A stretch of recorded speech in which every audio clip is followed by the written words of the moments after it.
नमस्कार दोस्तों, आप सभी विद्यार्थियों का आपके अपने YouTube चैनल एड्यूफैक्ट के प्लेटफॉर्म पे बहुत बहुत स्वागत है। दोस्तों, भारतीय संविधान से संबंधित जो हमारी कक्षाएं चल रही थी, उन्हीं कक्षाओं को आगे बढ़ाते हुए आज की क्लास में हम बात करेंगे भारतीय संविधान के भाग 3 मौलिक अधिकारों के विषय में। तो आइए आज की क्लास को प्रारंभ करते हैं और देखते हैं कि भारतीय संविधान में कौन कौन से मौलिक अधिकार भारतीय नागरिकों को प्रदान किए गए हैं और कौन कौन से ऐसे मौलिक अधिकार हैं जो भारतीय नागरिक और विदेशी नागरिकों को भी प्रदान किए गए हैं। तो दोस्तों, अगर हम बात करें मौलिक अधिकारों के विषय में, तो मौलिक अधिकारों का जो वर्णन किया गया है वो आपका भाग 3 के अनुच्छेद 12 से 35 तक में किया गया है। मूल रूप से भारतीय संविधान में 7 मौलिक अधिकार प्रदान किए गए थे, लेकिन जैसा कि आप सभी जानते होंगे कि संपत्ति के अधिकार को हटा दिया गया है, उसको भी अभी हम देखेंगे। तो इसमें से पहला जो आपका मौलिक अधिकार है वो आपका है समता का अधिकार, जिसका वर्णन अनुच्छेद 14 से 18 तक के बीच में किया गया है। अगर दोस्तों हम बात करें अनुच्छेद 14 की, तो इसमें कहा गया है कि विधि के समक्ष समता, यहाँ पर समता है, क्षमता एवं विधियों का समान संरक्षण, ये आर्टिकल 14 में कहा गया है। इसके बाद में अगर हम 15 की बात करें, अनुच्छेद 15 की बात करें, तो अनुच्छेद 15 में कहा गया है कि धर्म, मूल वंश, लिंग एवं जन्म स्थान के आधार पर विभेद का नहीं किया जाएगा। विभेद का प्रतिषेध किया गया है, यानी विभेद पर भेद पर प्रतिषेध किया गया है। इसके बाद में आर्टिकल 16 की अगर हम बात करें, तो आर्टिकल 16 में कहा गया है कि लोक नियोजन के विषय में अवसर की समानता, यानी सभी को समान अवसर प्रदान किए जाएंगे जब लोक नियोजन की बात आएगी। आर्टिकल 16(2) में यानी अनुच्छेद 16 के सब आर्टिकल 2 में कहा गया है कि लोक नियोजन के मामले में किसी भी व्यक्ति के साथ जाति, धर्म के आधार पर भेदभाव नहीं किया जा सकता। इसके बाद में आर्टिकल 17 यानी अनुच्छेद 17 में कहा गया है अस्पृश्यता का अंत, उसका आचरण निषिद्ध है, यानी किसी के भी साथ आप धर्म, जाति, लिंग भेदभाव के हिसाब से आप किसी के साथ में भी छुआछूत का भेदभाव नहीं कर सकते। भारतीय संसद द्वारा इसी को आगे बढ़ाते हुए कहा गया है कि भारतीय संसद द्वारा निर्मित सिविल आधार संरक्षण अधिनियम 1955 के अंतर्गत भारतीय समाज में अस्पृश्यता को दंडनीय अपराध घोषित किया गया है। इसके बाद में आर्टिकल 18 में कहा गया है कि सेना या विद्या संबंधी सम्मान के अलावा सभी उपाधियों पर प्रतिबंध है, यानी आर्टिकल अनुच्छेद जो आपका 18 है वो बताता है कि उपाधियों का अंत होगा। इसके बाद में आपका जो दूसरा मौलिक अधिकार है वो है आपका स्वतंत्रता का अधिकार, जो कि अनुच्छेद 19 से लेकर 22 तक इसमें प्रावधान किया गया है। अनुच्छेद 19 कहता है कि 6 अधिकारों की सुरक्षा दी जाएगी। वो कौन कौन से हैं? वाक एवं अभिव्यक्ति की स्वतंत्रता, यानी बोलने की आज़ादी, सम्मेलन की स्वतंत्रता, आप कहीं पर भी भारत में सम्मेलन कर सकते हैं, संघ बनाने की स्वतंत्रता, आप कहीं पर कोई भी संघ बना सकते हैं, संचरण की व्यवस्था, ठीक है। इसके बाद में निवास और आजीविका की स्वतंत्रता, ये आपकी 6 स्वतंत्रताएं अनुच्छेद 19 के तहत आपको प्रदान की जाती हैं। अनुच्छेद 20 में अगर हम देखेंगे तो इसमें है अपराधों के लिए दोष सिद्धि के संबंध में संरक्षण। यहाँ पर आपका अपराधों के लिए दोष सिद्धि के संबंध में जो संरक्षण दिया गया है वो अनुच्छेद 20 में दिया गया है। अनुच्छेद 21 में कहा गया है कि प्राण एवं दैहिक स्वतंत्रता का संरक्षण, ये आपका मौलिक अधिकार है। विदेश जाने का अधिकार भी आपका मौलिक अधिकार है। अनुच्छेद 21 के तहत कहा गया है कि प्रारंभिक शिक्षा का अधिकार, इसको संविधान संशोधन 44वें संविधान संशोधन द्वारा जोड़ा गया था, याद रखिएगा। अनुच्छेद 22 के तहत कहा गया है कि कुछ दशाओं में गिरफ्तारी और निरोध में संरक्षण। इसके बाद में आपका जो तीसरा मौलिक अधिकार है वो है आपका शोषण के विरुद्ध अधिकार। ये आपका आर्टिकल 23 से 24 यानी अनुच्छेद 23 से 24 तक के विषय में इसमें वर्णन किया गया है। अनुच्छेद 23 आपका कहता है कि बलाश्रम एवं मानव दुर्व्यवहार पर निषेध किया गया है। इतना बंधुआ मजदूर उन्मूलन अधिनियम संसद में 1976 में पारित किया गया, जिसका उद्देश्य अनुच्छेद 23 के परिप्रेक्ष्य में केवल बंधुआ श्रमिकों को मुक्त करना ही नहीं अपितु उनके पुनर्वास की व्यवस्था भी करना है। इसका वर्णन कहाँ है? तो ये आपका अनुच्छेद 23 में इसका वर्णन है। देखिए, जो अनुच्छेद आपका 23 है वो मानव व्यापार से संबंधित है और जो 24 है वो बालकों से संबंधित है दोनों में एक ही प्रावधान। 23 में बड़े लोगों का है और 24 में छोटे बच्चों का है। जो आर्टिकल 24 जो है वो आपका कहता है कि कारखानों में बलात् श्रम आदि का निषेध किया गया है, यानी आप कारखानों में, खदानों में बच्चों से मजदूरी नहीं करवा सकते। ICCPR यानी international convent on civil and political rights के अनुसार उसके अनुच्छेद 24 द्वारा बाल अधिकार को सुरक्षित किया गया है। अब आपको बता दें कि जो ये ICCPR है इसका भी अनुच्छेद 24 और भारतीय संविधान का जो अनुच्छेद 24 है ये दोनों एक ही बात की व्याख्या करते हैं। यानी जो ICCPR का अनुच्छेद 24 है वो भी कहता है कि कारखानों और खदानों में आप बच्चों से बलात् श्रम यानी जबरन मजदूरी नहीं करवा सकते हैं। उसी तरह ICCPR का आर्टिकल 24 कहता है कि आप बच्चों से बंधुआ मजदूरी नहीं करवा सकते हैं। ठीक है, ये बात आपको याद रखनी है। मौलिक अधिकार जो आपका है 4, उसमें धर्म की स्वतंत्रता का अधिकार दिया गया है, जिसका वर्णन 25 से 28 तक किया गया है। अनुच्छेद 25 में कहा गया है कि अंतःकरण की और धर्म की अबाध रूप से मानने, आचरण और प्रचार करने की स्वतंत्रता है। ये आपका अनुच्छेद 25 में कहा गया है। अनुच्छेद 26 यानी 26 में कहा गया है धार्मिक कार्यों के प्रबंधन की स्वतंत्रता प्रदान करता है। कौन? भारतीय संविधान। अनुच्छेद 27 में कहा गया है कि किसी धर्म विशेष की अभिवृद्धि के लिए करों के संदर्भ में भी स्वतंत्रता है। अनुच्छेद 28 में कहा गया है कि कुछ शिक्षा संस्थाओं में धार्मिक शिक्षा या धार्मिक उपासना में उपस्थित होने के बारे में भी आपको स्वतंत्रता प्रदान करता है। कौन? भारतीय संविधान प्रदान करता है। तो 25, 26, 27 और 28 ये 4 जो आपके अनुच्छेद हैं वो आपके धर्म की स्वतंत्रता के अधिकार से संबंधित है, याद रखिएगा। इसके बाद में आपका जो 5वां अधिकार है वो क्या है? तो वो है संस्कृति और शिक्षा संबंधी अधिकार, जिसका वर्णन अनुच्छेद 29 और 30 में किया गया है। अनुच्छेद 29 कहता है कि अल्पसंख्यकों की भाषा, लिपि और संस्कृति की सुरक्षा करने का दायित्व तो किसका है? तो ये आपका न्यायपालिका का है। ये अनुच्छेद 29 में वर्णित किया गया है। अनुच्छेद 29 के सब आर्टिकल 2 में कहा गया है कि किसी भी व्यक्ति को धर्म, मूल वंश, जाति, भाषा या इनमें से किसी के भी आधार पर राज्य द्वारा संचालित या राज्य से सहायता प्राप्त किसी भी शैक्षणिक संस्थान में प्रवेश से वंचित नहीं किया जाएगा।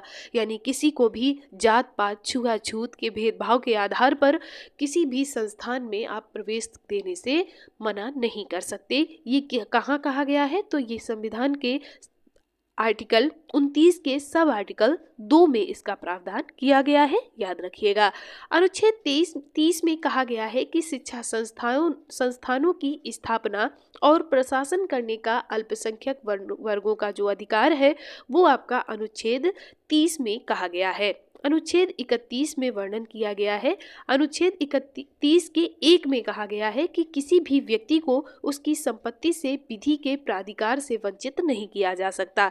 अब हम बात करेंगे आगे संपत्ति के अधिकार का, जिसका वर्णन जो संपत्ति का आपका अधिकार था ये आपका अनुच्छेद 31 में था, लेकिन संपत्ति के अधिकार को 44वें संविधान संशोधन अधिनियम 1978 द्वारा मूल अधिकारों की सूची से हटा दिया गया और इसे संविधान के अनुच्छेद 300 का के तहत कानूनी अधिकार बना दिया गया है। तो अब संपत्ति का अधिकार आपका निश्चित कर दिया गया है, याद रखिएगा। अब चलेंगे संवैधानिक उपचारों का अधिकार, यानी जो हमारा मौलिक अधिकार 7वां है उसकी तरफ। इसका वर्णन कहाँ किया गया है? तो इसका वर्णन आपका आर्टिकल 32 में किया गया है।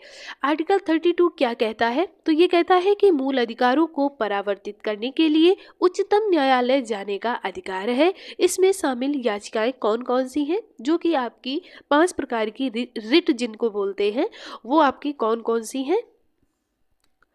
ये है आपका बंदी प्रत्यक्षीकरण, परमादेश, प्रतिषेध, उत्प्रेषण और अधिकार प्रेक्षा।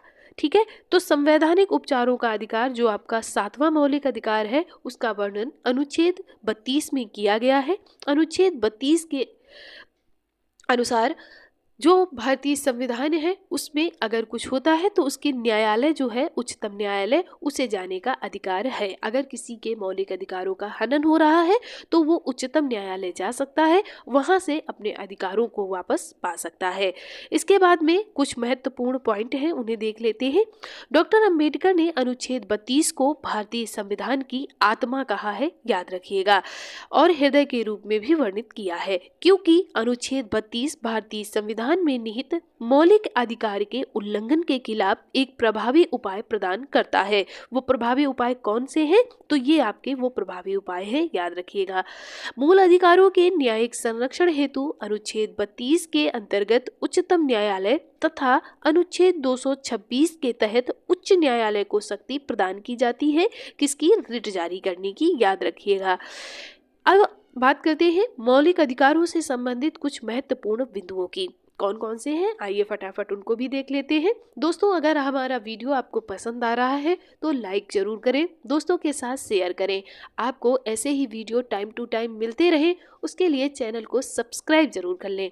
और एक जानकारी मैं आपको बता दूं कि इसी प्लेटफॉर्म पे आपको उत्तर प्रदेश से संबंधित अध्ययन कराया जा चुका है। तो अगर आप में से किसी विद्यार्थी ने वो कक्षाएं नहीं देखी हैं तो आप प्लेलिस्ट पे जाइए, वहां आपको सभी कक्षाएं क्रमवार रूप में मिल जाएंगी। वहां से आप उन कक्षाओं का अध्ययन कर सकते हैं, साथ ही साथ उनसे संबंधित MCQ को भी सॉल्व कर सकते हैं। आइए देखते हैं मौलिक अधिकारों से संबंधित महत्वपूर्ण बिंदु क्या है।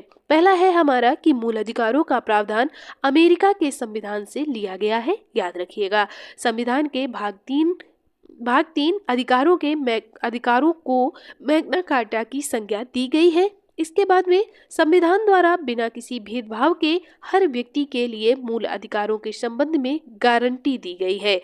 इनमें प्रत्येक व्यक्ति के लिए समानता, सम्मान, सामान्य राष्ट्रहित और राष्ट्रीय एकता को समाहित किया गया है।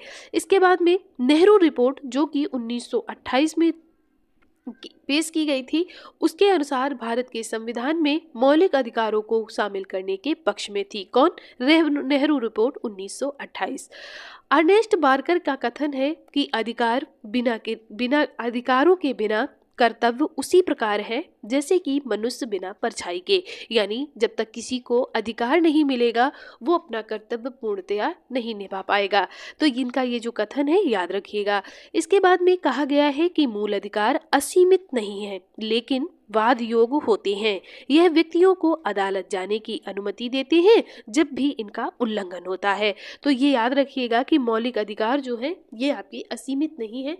जैसे कि नीति निर्देशक तत्व जो है उनके लिए आप न्यायालय नहीं जा सकते, लेकिन अगर आपके मौलिक अधिकारों का हनन हो रहा है तो आप न्यायालय जाकर इनके लिए न्यायालय में गुहार लगा सकते हैं। इसके बाद में कहा गया है कि मूल अधिकार स्थायी नहीं है, जैसे कि संपत्ति के अधिकार को हटा दिया गया। संसद इसमें